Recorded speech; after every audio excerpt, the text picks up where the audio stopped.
নমস্কার বন্ধুরা, education culture YouTube চ্যানেলে তোমাদের স্বাগতম।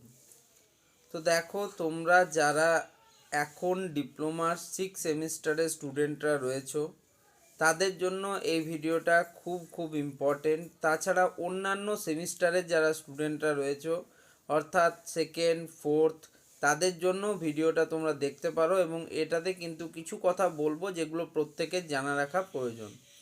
তো দেখো, তোমরা এবার কিন্তু কাউন্সিলিংয়ে অংশগ্রহণ করেছিলে, দেন তারপরে তোমরা কিন্তু কলেজ অ্যাডমিশান নিয়েছিলে। তো তারপরে কিন্তু অনেকটা সময় পেরিয়ে যাওয়ার পর আজকে, অর্থাৎ এই সময় তোমাদের কিন্তু ডিপ্লোমা 6 সেমিস্টার শেষ হতে চলেছে।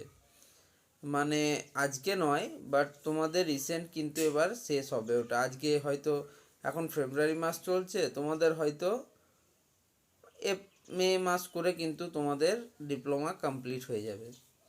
তো যাই হোক, ডিপ্লোমা কমপ্লিট হয়ে যাওয়ার পর সব পুরনো স্মৃতি তোমাদের মনে থেকে যাবে এবং এগুলোই কিন্তু পরবর্তীকালে তোমাকে অনুপ্রেরণা জাগাবে। যাই হোক, আমি আজ নস্টালজি করছি না। আমি তোমাদের সাথে যে বিষয়টা নিয়ে কথা বলবো সেটা হচ্ছে, দেখো, ডিপ্লোমার 5th এবং 6 সেমিস্টারেই মেনলি যে সমস্ত প্লেসমেন্টগুলো হয়ে থাকে সেগুলো কিন্তু কলেজে কলেজে অলরেডি শুরু হয়ে গেছে এবং হচ্ছে অনেক কলেজে।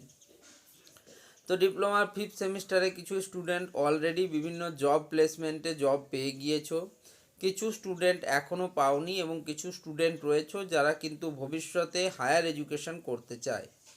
তো যে সমস্ত ক্যান্ডিডেটরা জব পেয়ে গেছো, তো তাদের কিন্তু 2-3টে জিনিস মাথায় রাখতে হবে, তার জন্যই এই ভিডিওটা। তো সেই 2-3টে জিনিস কি? প্রথম জিনিস হচ্ছে, দেখো, বর্তমান সময়ের যদি কথা বলি, দুটো জিনিসের খরচা কিন্তু অনেক বেশি। এক হচ্ছে থাকা বা হচ্ছে তোমার স্টে করা কোথাও, এবং 2 নম্বরে হচ্ছে তোমার খাওয়া দাওয়ার খরচা। দুটো খরচা কিন্তু খুব ইম্পর্টেন্ট খরচা, থাকা এবং খাওয়া। যদি দেখো, তুমি কোনো একটা অর্গানাইজেশনে তোমাকে থাকার জন্য জায়গা দেওয়া হচ্ছে এবং ডিউটি আওয়ার্সে কিন্তু যদি তোমাদের খাওয়ার দায়িত্ব নেওয়া হয়, সেক্ষেত্রে সেই জবটা তোমার জন্য মোস্ট সুইটেবল, যদি সেটা তোমার বাড়ির থেকে অনেক দূরে হয়।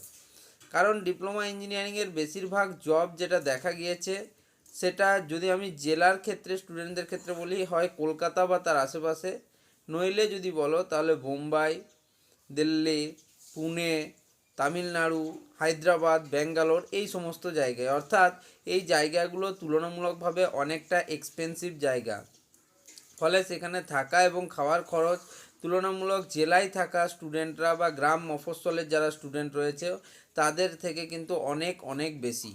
তো সেক্ষেত্রে তোমাকে কিন্তু এই ফ্যাক্টরটা দেখে নিতে হবে। যে কোনো কোম্পানিতে পে রোলে জব বা অন জব ট্রেনিং বা যাই হোক করার জন্য তোমাকে সেটা সেখানে দেখে নিতে হবে ভালো করে, যে কি বলা রয়েছে, কোম্পানির টার্মস অ্যান্ড কন্ডিশনস কী রয়েছে। দেন তারপরেই তোমরা কিন্তু কোনো একটা ইন্টারভিউয়ের জন্য বসবে এবং পরবর্তী সিদ্ধান্ত নেবে। দ্বিতীয় নম্বর আমি যেটা বলবো সেটা হচ্ছে, দেখো, এখনকার স্টুডেন্টরা মধ্যে তাড়াহুড়ো অনেক।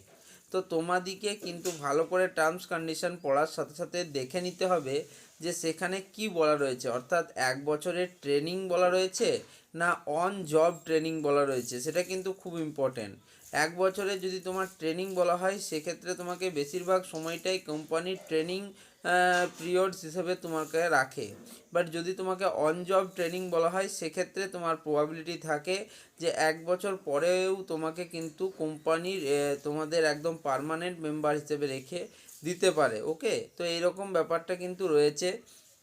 তাই সেক্ষেত্রে তোমরা দেখে নেবে, যদি ট্রেনিংও বলা থাকে বা অ্যাপ্রেন্টিসশিপও বলা থাকে, সেক্ষেত্রে কি বলা হয়েছে, অন জব ট্রেনিং অ্যাপ্রেন্টিসশিপ না হচ্ছে তোমার শুধুমাত্র ট্রেনিং অ্যান্ড অ্যাপ্রেন্টিসশিপ, এটা কিন্তু তোমরা একটু দেখে নিও। ওকে, তৃতীয় বিষয় যেটা আমি তোমাদের বলবো সেটা হচ্ছে, তোমরা একটা জিনিস ভালো করে লক্ষ্য করবে, তোমাদেরকে কিন্তু সবাইকে একটা অ্যাপ্রেন্টিসশিপ ফি বা জব ফি বা প্লেসমেন্ট ফি বা কিছু হিসেবে তোমাকে কিন্তু কোম্পানি পার মান্থ কিছু কিছু টাকা তোমাকে দেবে।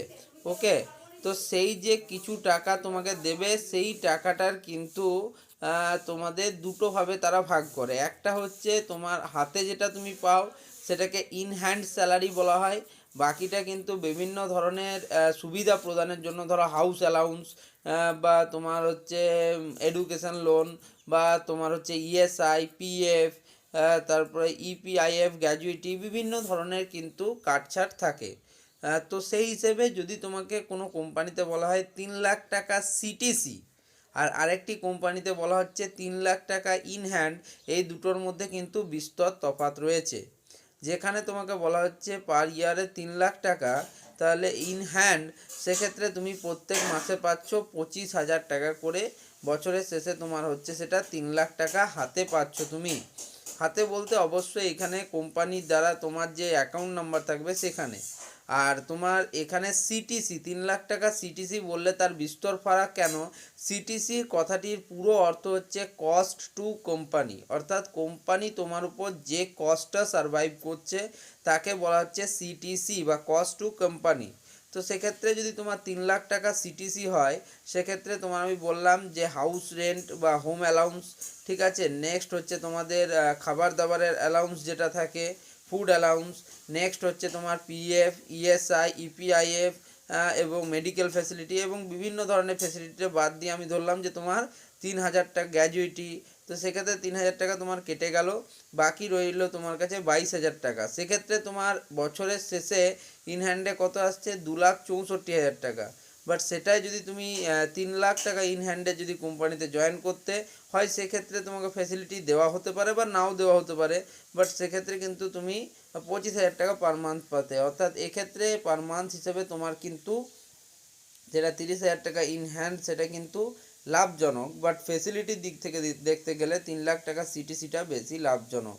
তো যাই হোক, আমি তোমাদেরকে কিছু জিনিস আজকে বোঝালাম, আরও অনেক জিনিস রয়েছে যেগুলো নেক্সট কোনো ভিডিওতে আলোচনা করব। তো এই 2-3টে বিষয় যেটা আমি বললাম সেটা কিন্তু আশা করি তোমাদের জবের সার্চিংয়ের জন্য বা যে জবে তুমি যেতে চাইছো সেখানে অবশ্যই এই 3টে জিনিস একটু দেখে নিও, তোমার কাজে লাগবেই। আর যদি তোমাদের মনে হয় যে হ্যাঁ এই চ্যানেল থেকে তোমরা ইনফরমেটিভ ভিডিও পাও, তাহলে অবশ্যই চ্যানেলটিকে সাবস্ক্রাইব করে নিও, ভিডিওটিকে লাইক করো এবং বন্ধুদের মাঝে অবশ্যই শেয়ার করো। ধন্যবাদ।